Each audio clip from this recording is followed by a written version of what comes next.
filming again once again tonight in my home. I have my cats as my audience. And take the time to look at our work on X and on Instagram and on Facebook, because sometimes we post different things there than appear in the videos, sometimes the same. Following on top of one of my most recent YouTube videos was an article that came out of Engadget, and it was titled "The Right to Repair Movement Won Its Biggest Victories in 2023." And I was real pleased to see this article because it talks about how some states are going back to the old standard of making sure that there are parts available to fix what you've purchased. And some have gone back to the old standard of 7 years. Others haven't gone so far. And what struck me as really fascinating was that Apple's actually one of the biggest proponents behind this movement. But anybody who's ever tried to fix a rebattery an iPod or Nano or whatever, I'm not sure how you do that.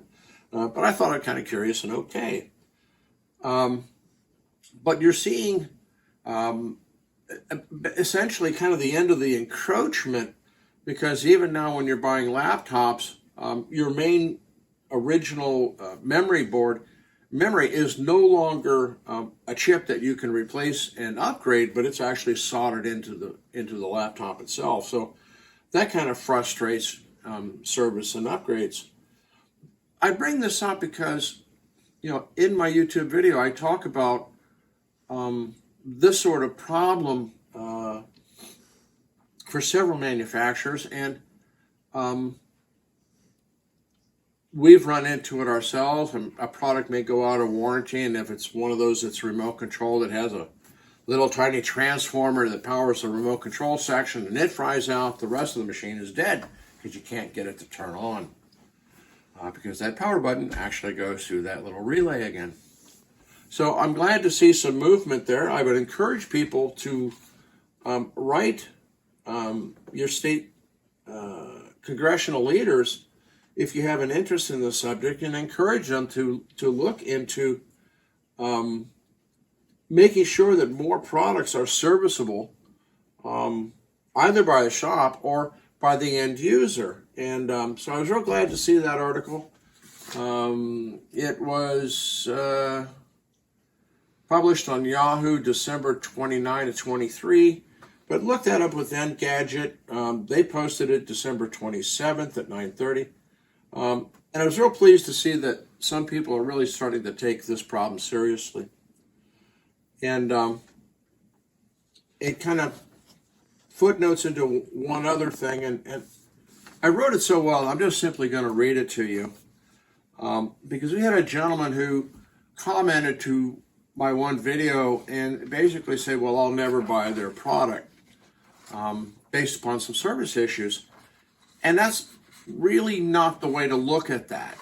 And so I wrote this: I cannot speak as to the endurance of new products, and all products, regardless of price, can have their issues.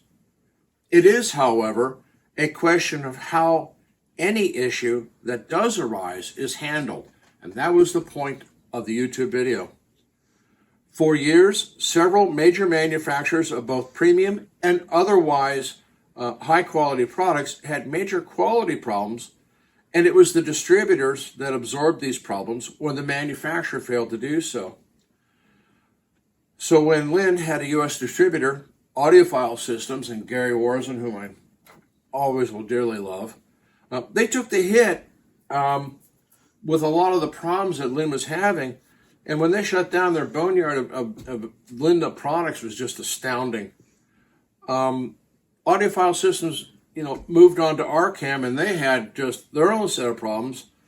And when Gary passed, that distribution went over to another party, and it got to the point where that distributor said, we'll give you a great deal on new product. All you have to do is trade in one of these. And then the dealer was required to physically destroy the unit. And in order to receive the credit at our end, we had to send them pictures of smashed Arcam home theater receivers. So everyone can have these problems. I mean, early on, Bryson had a recall on a switch. They gave the serial number range. They took care of it. Audio Research had problems with seizing switches in the 90s that didn't have the proper bushing or lubricant. And again, those problems as they popped up, took care of it. So that's what we're talking about, is how a manufacturer responds when there is a problem. So to sum it up, no manufacturer at any level is immune to problems. So it's a matter of how the manufacturer responds to the issues of both part availability as well as cost. Likewise, it is only fair to point out how things are being handled for those who traverse the used market with, in many cases, already terribly inflated prices. So it is essential that one not become blinded by brand prestige when looking at the cost of ownership. And that was the point of the article. There are no sacred cows in our industry in this. Again, as a shop, that's what we try to do, is to know the reputation of the company and how well they support the product, how well they support the dealer, and how well they support the end user.